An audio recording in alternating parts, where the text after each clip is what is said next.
അദ്ദേഹം പച്ച ലഡു തിന്നുമ്പോൾ ബഹുമാനപ്പെട്ട മുസ്ലിം ലീഗിൻ്റെ പ്രസിഡന്റ് ചോദിക്കേണ്ടിയിരുന്നു, കൂടെ കുഞ്ഞാലിക്കുട്ടി ഉണ്ടായിരുന്നല്ലോ, അദ്ദേഹവും ചോദിക്കേണ്ടിയിരുന്നു, ഇപ്പോഴും RSSൽ തന്നെയാണോ? മുമ്പ് പറഞ്ഞ വർഗീയ വിഷം ചീറ്റുന്ന ആശയത്തിൽ ഇപ്പോഴും ഉറച്ചു നിൽക്കുന്നുണ്ടോ? ജമ്മു കാശ്മീരിലെ മുസ്ലിങ്ങളുടെ തലവെട്ടണം, കയറിൽ കെട്ടി കത്തിക്കണം എന്ന് പറഞ്ഞതിനോട് യോജിപ്പുണ്ടോ?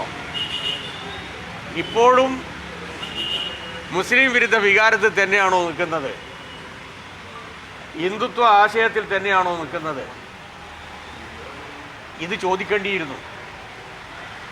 RSSലുള്ള ഒരാൾ UDFന് വേണ്ടി പ്രവർത്തിക്കുന്നത്, പ്രകടമായി പ്രവർത്തിക്കുന്നത്, ആലോചിക്കാൻ പോലും പറ്റാത്തതാണ്. കേരളത്തിലെ ഇടതുപക്ഷ ജനാധിപത്യ മുന്നണിയെയും അതിന് നേതൃത്വം കൊടുക്കുന്ന പാർട്ടികളെയും എന്ത് വില കൊടുത്തും നേരിടുന്നതിൻ്റെ ഭാഗമായി ഈ വർഗീയ കൂട്ടുകെട്ട് കേരളം അംഗീകരിക്കണോ വേണ്ടയോ? ഇതാണ് ഈ തെരഞ്ഞെടുപ്പിലെ പ്രധാനപ്പെട്ട ചോദ്യം. മുസ്ലിം ലീഗ് പതിവ് ശൈലിയിൽ നിന്ന് മാറി അതിലുള്ള മഹാഭൂരിപക്ഷവും മതനിരപേക്ഷമായി ചിന്തിക്കുന്നവരാണ്. അവർ പരിപൂർണമായും നിലനിൽപ്പിന് വേണ്ടി ഇപ്പോൾ സ്വീകരിക്കുന്നത് ജമാഅത്തെയുടെയും SDPIയുടെയും പിന്തുണയാണ്. പരിപൂർണമായ പിന്തുണ SDPIയും ജമാഅത്തെയും പ്രകടമായി തന്നെ രാഷ്ട്രീയമായി തന്നെ UDFന് നൽകിക്കഴിഞ്ഞു. പണ്ടൊക്കെ ഇത്തരമൊരു സമീപനം സ്വീകരിക്കുമ്പോൾ ശക്തമായ നിലപാട് മുസ്ലിം ലീഗ് സ്വീകരിച്ചിട്ടുണ്ട്, കോൺഗ്രസും സ്വീകരിച്ചിട്ടുണ്ട്. എന്തേ ആ നിലപാടിൽ നിന്ന് മാറി പരിപൂർണമായും പ്രസ്ഥാനങ്ങളോടും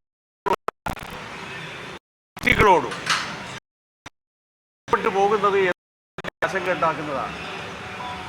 ഇത്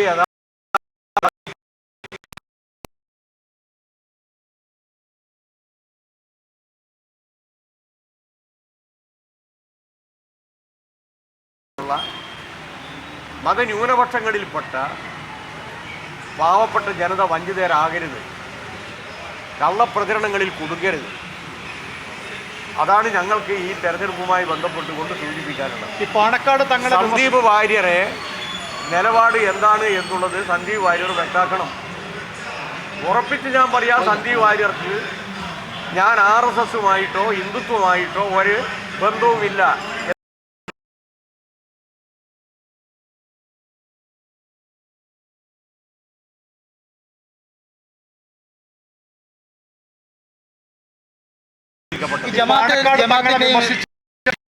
സംഖ്യ മനസ്സെന്നാണ് KM ഷാജിയും രാഹുൽ മാങ്കൂട്ടത്തിലൊക്കെ പറയുന്നത്. KM ഷാജി വർഗീയ വിഷം ചീറ്റുന്ന പ്രസംഗം നടത്തിയതിൻ്റെ ഭാഗമായി കേരള നിയമസഭാ അംഗത്വം നഷ്ടപ്പെട്ടതാണല്ലോ. നിങ്ങൾ എന്നോട് ചോദിക്കുമ്പോൾ പിന്നെ സംസാരിക്കരുത്, ഇത് പറയുക. അതോർമ്മ ഉണ്ടോ? മതവിദ്വേഷം വമിക്കുന്ന വിഷം ചീറ്റുന്ന പ്രസംഗം നടത്തിയതിൻ്റെ ഭാഗമായി നിയമസഭാ അംഗത്വം നഷ്ടപ്പെട്ട ഒരാളാണ് ഷാജി. ആ ഷാജി ഇതും പറയും, ഇതിനപ്പുറവും പറയും. ഞങ്ങൾ മതപണ്ഡിതന്മാർ എന്നുള്ള രൂപത്തിൽ തന്നെ ബഹുമാനിക്കുകയും ആദരിക്കുകയും സ്നേഹിക്കുകയും ചെയ്യുന്നവരാണ്. ഇപ്പം ജിഫ്രി മുത്തുക്കോയ തങ്ങൾ, അതുപോലെ തന്നെ കാന്തപുരം തുടങ്ങിയിട്ടുള്ള മഹാപണ്ഡിതന്മാർ, മുസ്ലിം സമുദായത്തിലെ ബുദ്ധിജീവികൾ, അവർക്ക് നേതൃത്വം കൊടുക്കുന്ന സമസ്ത, അതിൻ്റെ നേതാക്കൾ, അവരോടൊക്കെ തന്നെ ഞങ്ങൾ കാട്ടുന്ന സമീപനം എല്ലാവർക്കും അറിയാം. എന്നാൽ അതിലുള്ള ഒരാൾ മുസ്ലിം ലീഗിൻ്റെ നേതൃത്വ പദവി ഏറ്റെടുത്ത് മുസ്ലിം ലീഗിൻ്റെ പ്രസിഡൻ്റായി ഒരഭിപ്രായം പറഞ്ഞു കഴിഞ്ഞാൽ ആ അഭിപ്രായത്തെ ഞങ്ങൾ രാഷ്ട്രീയമായിട്ടാണ് നേരിടുക. നേരെ മറിച്ച് ഒരു രാഷ്ട്രീയ പാർട്ടിയുടെ സാരഥിയല്ല എങ്കിൽ ഒരു രൂപത്തിലും ആ രൂപത്തിലുള്ള അഭിപ്രായം പ്രകടിപ്പിക്കുകയില്ല. ഇത് മതത്തെ കൂട്ടുപിടിക്കുന്നതിനുള്ള വൃത്തികെട്ട ഒരു ഗൂഢാലോചനയാണ് ഷാജി നടത്തിയത്. അദ്ദേഹത്തിൻ്റെ പ്രസംഗങ്ങളൊക്കെ കേൾക്കുന്ന ആൾക്കാർക്കൊക്കെ അത് കൃത്യമായിട്ട് മനസ്സിലാവും. ഒരു 2 വോട്ട് കിട്ടുന്നതിന് വേണ്ടി എങ്ങനെയാണ് മതബോധത്തെ, വിശ്വാസത്തെ രാഷ്ട്രീയത്തിലേക്ക് കടത്തേണ്ടത് എന്നതിനെ സംബന്ധിച്ച് റിസർച്ച് നടത്തിയ ഒരാളാണ്. അതിനോട് മുസ്ലിം ലീഗിനെ തന്നെ ബഹുഭൂരിപക്ഷം വരുന്ന മതനിരപേക്ഷമായി ചിന്തിക്കുന്ന മുസ്ലിം സഹോദരന്മാർ യോജിക്കില്ല അദ്ദേഹത്തിൻ്റെ അഭിപ്രായത്തിൽ.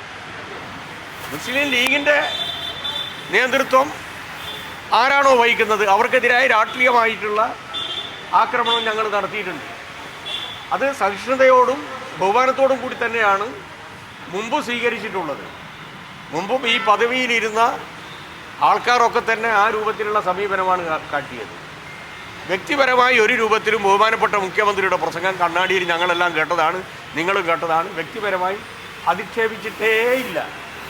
മുസ്ലിം ലീഗിൻ്റെ പ്രസിഡന്റ് എന്നുള്ള നിലയിൽ, സാധാരണ നിലയിൽ പ്രതീക്ഷിക്കുന്ന ഒരു രാഷ്ട്രീയമായ തീരുമാനമല്ല അദ്ദേഹം എടുക്കുന്നത്. ആ കാര്യത്തെ സംബന്ധിച്ച് നല്ല വിശ്വാസത്തിൽ പറഞ്ഞ ബഹുമാനപ്പെട്ട മുഖ്യമന്ത്രിയുടെ പരാമർശത്തെ വക്രീകരിച്ച് വർഗീയത ചുമത്തുന്ന, വർഗീയത വമിക്കുന്ന തലത്തിലേക്ക് കൊണ്ടുപോകുന്ന ഷാജിയുടെ അഭിപ്രായത്തെ ഒരു വിലയും ഈ പൊതുസമൂഹം കണക്കാക്കില്ല. SDPയുടെയും ജമാഅത്തെ ഇസ്ലാമിയുടെയും പിന്തുണ തേടുന്നു പറഞ്ഞത് ലീഗാണോ UDF മുഴുവനായിട്ടാണോ? UDF മുഴുവനല്ലേ. പണ്ടൊന്നും ഇങ്ങനെ SDPയുടെയും ജമാഅത്തിൻ്റെയും അതുപോലെ തന്നെ RSSൻ്റെയും പിന്തുണയൊന്നും ഈ രൂപത്തിൽ വാങ്ങാറില്ല. അതാ ഞാൻ പറയുന്നത്, RSSൽ ഇപ്പോൾ നിൽക്കുന്ന ഒരാളുടെ പിന്തുണ വാങ്ങുന്നു, മറ്റൊരു ഭാഗത്ത് SDPയുടെ പിന്തുണ വാങ്ങുന്നു, മറ്റൊരു ഭാഗത്ത് ജമാഅത്തിൻ്റെ പിന്തുണ വാങ്ങുന്നു. ഈ രൂപത്തിൽ കോൺഗ്രസിൻ്റെ നേതൃത്വം പരോക്ഷമായിട്ട് ചില അഡ്ജസ്റ്റ്മെൻറ്റുകൾ അവർ നടത്തിയിട്ടുണ്ട്. പക്ഷേ പ്രകടമായി, നിർലജ്ജമായി ഈ രൂപത്തിലുള്ള ഒരു രാഷ്ട്രീയ സമീപനത്തിലേക്ക് അവർ പോയിട്ടില്ല. അതിൻ്റെ അർത്ഥം എന്താണെന്ന് പറഞ്ഞാൽ, ഇടതുപക്ഷത്തെ നേരിടാൻ സാധാ നിലയിൽ കഴിയില്ല. ഈ വളഞ്ഞ, വൃത്തികെട്ട, രാജ്യദ്രോഹപരമായ സമീപനം സ്വീകരിച്ചാൽ മാത്രമേ 10 വോട്ട് കിട്ടൂ എന്ന ദുഷ്ടലാക്കിലാണ് ഈ വൃത്തികേടിലേക്ക് പോകുന്നത്. ലീഗും അതിൻ്റെ ഭാഗമാകുന്നതുകൊണ്ടാണോ മുഖ്യമന്ത്രി ഇന്നലെ അങ്ങനെ പ്രസംഗം നടത്തിയത്? അത് ആദ്യം തന്നെ പറഞ്ഞല്ലോ. ലീഗിൻ്റെ നേതൃത്വത്തിൽ ഈ അടക്കാലത്ത് വന്നിട്ടുള്ളൊരു മാറ്റം എന്ന് പറയുന്നത്, സാധാരണ നിലയിൽ മുസ്ലിം ലീഗ് എന്ന് പറയുന്നത് മതന്യൂനപക്ഷത്തിലെ ഒരു മതേതര രാഷ്ട്രീയ പാർട്ടിയാണ്. അതാണ് ഞങ്ങൾ പറഞ്ഞതാണ്, ഗോവിന്ദൻ മാഷും പറഞ്ഞത്. അതിൽ നിന്ന് മാറി ചിന്തിക്കാൻ തുടങ്ങിയത് ഇവരുടെ സ്വാധീനത്തിൻ്റെ ഭാഗമായിട്ടാണ്. അതിനെ ഞങ്ങൾ തുറന്നു കാട്ടിയിട്ടുണ്ട്, ഇനിയും തുറന്നു കാട്ടും. ഹിന്ദുത്വ ആശയമുയർത്തുന്ന, ഫാസിസ്റ്റ് ഹിന്ദുത്വ ആശയമുയർത്തുന്ന വെല്ലുവിളിയെ ചെറുക്കാൻ മതന്യൂനപക്ഷത്തിൻ്റെ പേരിൽ രൂപം കൊള്ളുന്ന ഈ വർഗീയ ശക്തികൾക്കെതിരായിട്ടുള്ള പോരാട്ടം നടത്താതെ മതനിരപേക്ഷ ശക്തികളെയും വിശ്വാസികളെയും ജനാധിപത്യ ബോധത്തിലേക്ക് കൊണ്ടുവരാൻ സാധിക്കില്ല. ഇത് മതന്യൂനപക്ഷങ്ങൾക്ക് തന്നെ എതിരാണ് ഇവർ കൈകാര്യം ചെയ്യുന്ന ആശയം. അപകടകരമായിട്ടുള്ള രാഷ്ട്രീയമാണ്. അതിനെ പരിപൂർണമായും ഉപയോഗിക്കാൻ പോകുന്നത് RSS ആണ്, സംഘപരിവാറാണ്. ഈ ആപത്ത് അവർ തിരിച്ചറിയുന്നില്ലെങ്കിൽ ഇത് വെളുക്കാൻ തേച്ചത് പാണ്ടാകും എന്നുള്ളത് മനസ്സിലായിക്കൊള്ളുക. തെരഞ്ഞെടുപ്പ് എന്ന് പറയുന്നത് ഒരു പാർട്ടി ജയിക്കും, ഒരു പാർട്ടി തോക്കും. അത് സാധാരണ നിലയിലുള്ളതാണ്. പക്ഷേ ആ തെരഞ്ഞെടുപ്പുമായി ബന്ധപ്പെട്ടുകൊണ്ട് രാജ്യദ്രോഹപരമായ സമീപനം സ്വീകരിക്കാൻ പാടില്ല. അതാണ് ഞങ്ങൾ സൂചിപ്പിച്ചത്. തെരഞ്ഞെടുപ്പ് കള്ളപ്പണ ആരോപണത്തിൽ CPM പരാതി നൽകിയിട്ടും ഇതുവരെയും ഒരു FIR ഇടാൻ പോലും പോലീസ് തയ്യാറായിട്ടില്ല. അതെന്താണ് അങ്ങനെ? ഇതുമായി ബന്ധപ്പെട്ടുകൊണ്ട് ഞങ്ങളുടെ ഒരു പ്രതിഷേധിപ്പ്, അത് വ്യാജ വോട്ടിൻ്റെ അല്ലേ? അതും ഇതെല്ലാം വരും, എല്ലാം ഉണ്ട്. വ്യാജ വോട്ടും ഇതെല്ലാം പറഞ്ഞുകൊണ്ട് കളക്ടർക്ക് ഞങ്ങൾ, ചീഫ് ഇലക്ടറൽ ഓഫീസർ എന്നുള്ള നിലയിൽ ഞങ്ങളൊരു മെമ്മോറാണ്ടം കൊടുക്കുന്നു. അപ്പോൾ ശക്തമായിട്ടുള്ള നിലപാട് അക്കാര്യത്തിൽ ചീഫ് ഇലക്ടറൽ ഓഫീസറും അതുപോലെ തന്നെ ഇലക്ഷൻ കമ്മീഷനും പോലീസിൻ്റെ മേധാവികളും എടുക്കണം. അത് 3 പ്രാവശ്യം ഞങ്ങൾ കത്ത് കൊടുത്തിട്ടുണ്ട്.